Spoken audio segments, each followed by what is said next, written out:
तो ये SSC constable driver की वैकेंसी है जो एसएससी के थ्रू होने वाली है, स्टाफ सिलेक्शन कमीशन के थ्रू होने वाली है। दोस्तों ये जो कांस्टेबल है ड्राइवर का होगा वैकेंसी है। और सबसे बड़ी बात दोस्तों यहाँ पर ये है कि इसका जो फीस है सिर्फ 100 रुपीज़ है, जो मोस्टली एसएससी का एग्ज़ाम में फ़ीस कम ही होती है, 100 रुपीज़ इसकी फीसेस है। और दोस्तों इसका लास्ट डेट जो है आपका है 29/7/2022, जो आप देख सकते हैं 29/7/2022 का लास्ट डेट है अप्लाई करने का दोस्तों। और इसे ऑनलाइन ही अप्लाई करना है दोस्तों। और जो इसका एग्ज़ाम है ये अक्टूबर में होने वाला है दोस्तों, 2022 अक्टूबर में इसके एग्ज़ाम हो सकते हैं। और दूसरी बात, इसका जो इसका एज है कांस्टेबल का आपको 21 से 30 साल के बीच में होना चाहिए दोस्तों। और जो एजुकेशन है आपका 12th पास होना चाहिए, मतलब अगर आप 12th पास है तो आप आराम से इसके एलिजिबल है और 21 से 30 साल के भीतर होने चाहिए दोस्तों। अब दोस्तों जो इसका पोस्ट देखते हैं तो 1411 इसका पोस्ट है। और मैं इसका डिटेल दे रहा हूँ दोस्तों, यहाँ पर आप देख सकते हैं। यहाँ पर जो इसका PDF फाइल है यहाँ पर लिखा हुआ है साफ साफ 29/7/2022 को इसका लास्ट डेट है, जो कि आपका होगा दोस्तों।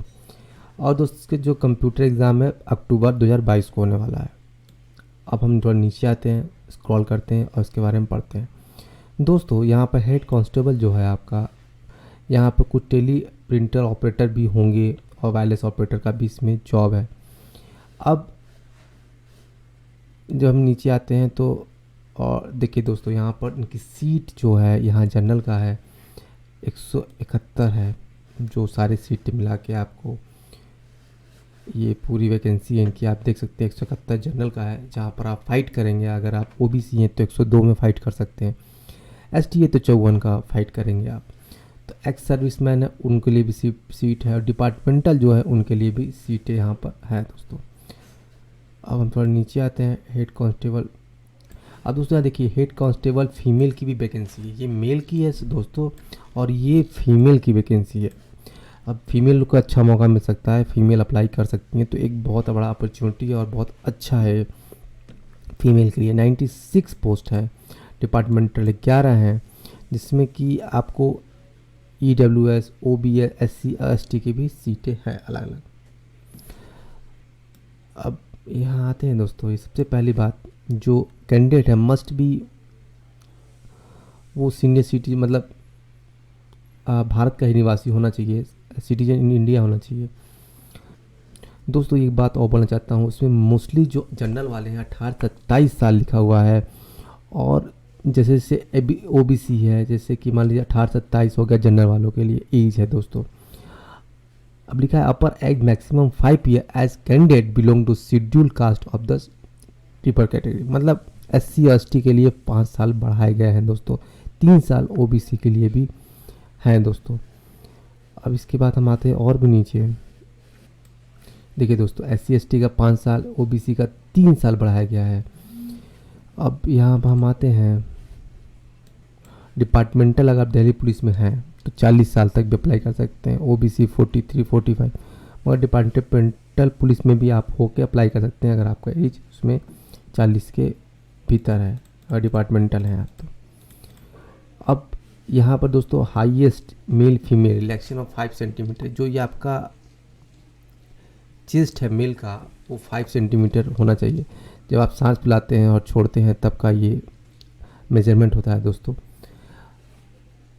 अब हम आते हैं और नीचे, मेन दोस्तों इसका रिटन एग्ज़ाम पहले आपको क्रॉस करना होता है, पास ए 12th senior secondary board and science mathematics a subject.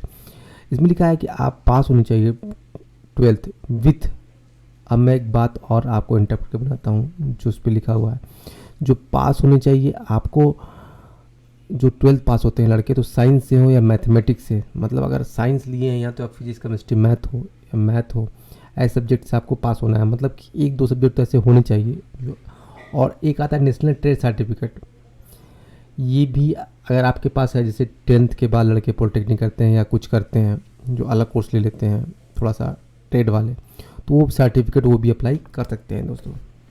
अगर आपके पास NCC है, NCC 20 NCA है, तो 2% एग्जामिनेशन आप में आपको मतलब इंसेंटिव मिल सकता है, बोनस मिल सकता है। बहुत ज़्यादा है 2%। अगर 2% किसी को मिल जाए ना तो वो आराम से जॉब जल्दी गेन कर सकता है। क्योंकि आदमी जब पेपर बनता है ना, जब कोई पेपर तैयार होता है तो उसके 3 पैटर्न में तैयार होते हैं। एक बहुत इजी क्वेश्चन होते हैं, एक मिडिल क्लास के क्वेश्चन होते हैं, थर्ड बहुत हार्ड क्वेश्चन होते हैं। अगर आपने 2 क्वेश्चन इजी वाले आपने कर लिए और मिडिल वाले थोड़ा सा आप जो थोड़े से आपके समझ बूझ से कर लिए और हार्ड वाले आपने छोड़ दिए तो परसेंटेज आपका 100 हो जाएगा। क्योंकि हार्ड वाले क्वेश्चन का परसेंटेज आप पहले समझ लीजिए, आपको बोनस मिल चुका है मार्क्स। अगर आप एनसीसी किए हैं तो इसका फ़ायदा हो सकता है आपको। अगर आपने एनसीसी किया है, आपको पढ़ना कम पड़ता है। और पढ़ना क्या, आप पढ़ लीजिए, आप पूरी किताब पढ़ लीजिए, पूरी नॉलेज रख लीजिए। अगर सही जगह सही सटीक क्वेश्चन नहीं फंसा तो आप फंस जाते हैं दोस्तों। मान लीजिए आपने कहीं आउट ऑफ सिलेबस कुछ पढ़ लिया और उससे कुछ मार्किंग नहीं आया, क्वेश्चन नहीं आया, तो दिक्कतें आ सकती हैं। तो इसलिए ये जो मार्क है 532%, उनके लिए बहुत बेनिफिट है जो तैयारी कर रहे हैं। क्योंकि क्वेश्चन का पैटर्न 3 पैटर्न में बनता है। एक तो बहुत ईजी पैटर्न होता है, ईजी पैटर्न वाले क्वेश्चन को आप आराम से कर लेते हैं। उसके बाद सेकेंड में जाते हैं मिडिल हैवी क्वेश्चंस होते हैं और एकदम एक हार्डली होते हैं। तो हार्डली वाले आप छोड़ सकते हैं। अगर आप एनसीसी किए हैं तो छोड़िएगा नहीं, आपको बनता है तो करिए। अगर आप छोड़ते हैं तो आपको इसका बेनिफिट भी है, आप एक तरह से क्वालिफाई हैं समझिए थर्ड वाले में।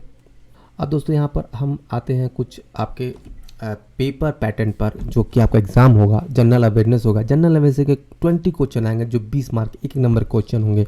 जनरल अवेयरनेस में बहुत इजी क्वेश्चन आते हैं, इतना हार्ड नहीं आते हैं, बहुत इजी क्वेश्चन आते हैं जो अभी के आप मोस्टली जनरल अवेयरनेस के आप देख सकते हैं। इसके नीचे पूरा है, मैं पीडीएफ आपको देने वाला हूँ ताकि आप अच्छे से पढ़ सकें। मैं बताने जाऊँगा तो बहुत लंबा वीडियो हो जाएगा, इसलिए मैं चाहूँगा कि आप खुद पढ़ें और खुद समझें। जनरल साइंस, मैथमेटिक्स, रीजनिंग, और ये पार्ट ई में है जो internet, web browsing, mostly in सब चीज़ को आपको पढ़ना होगा। 100 मार्किंग का क्वेश्चन दोस्तों, बहुत ईजी है। एग्ज़ाम फीस भी कम है, डेट भी है, आप आराम से एग्ज़ाम क्वालिफाई कर सकते हैं दोस्तों अगर आप थोड़ा सा मेहनत करते हैं तो। और सारा सिलेबस लिखा हुआ है दोस्तों, आपको बस थोड़ा स्टडी करना है। और अगर आपकी हाइट है 9 फीट, सॉरी लॉन्ग जंप है, हाई जंप है, जो आपको करना होगा दोस्तों। 5 मिनट का रेस भी है इसमें, ये फीमेल कैंडिडेट के लिए है जो मैं दिखा रहा हूँ आपको। देखिए दोस्तों, ये मेल कैंडिडेट के लिए आपको 7 मिनट का 1600 मीटर 7 मिनट। ये दोस्तों एक तरह से 1600 मीटर मैं भी रनिंग करता हूँ तो मुझे थोड़ा सा आइडिया है इसका। इतना आसान नहीं होगा, थोड़ा सा आपको मेहनत करना पड़ेगा। और 30 से 40 से 8 मिनट ये मतलब मैक्सिमम है, मतलब 7 मिनट से 10 मिनट, आई थिंक 7-10, मेरे को लगता है 7 मिनट में जल्दी कोई मार पाएगा 1600 मीटर, इतना आसान नहीं होता। तो थोड़ा सा आपको, और जो लड़के पढ़ने वाले हैं जो दिन में पढ़ते हैं वो फिजिकली थोड़ा कम टाइम दे पाते हैं तो दिक्कतें आती हैं। लेकिन हाँ, आपके नंबर्स अच्छे हैं तो आपको फिजिकली इतना अच्छा अटेंड करने की ज़रूरत नहीं पड़ेगा आपको, अगर आप अच्छे से इस चीज़ को क्वालिफाई करते हो रिटन एग्जाम को। तो फीमेल का आप देख सकते हैं 9 फीट का जंप है, 12.5 फीट का मेल का है, सारे जंप है उसके। आपको लॉन्ग जंप और हाई जंप, लॉन्ग जंप दोस्त जो एक गड्ढा होगा या बालू रखा होगा उसको आपको फाड़ना होता है, उससे वो मेजरमेंट करते हैं।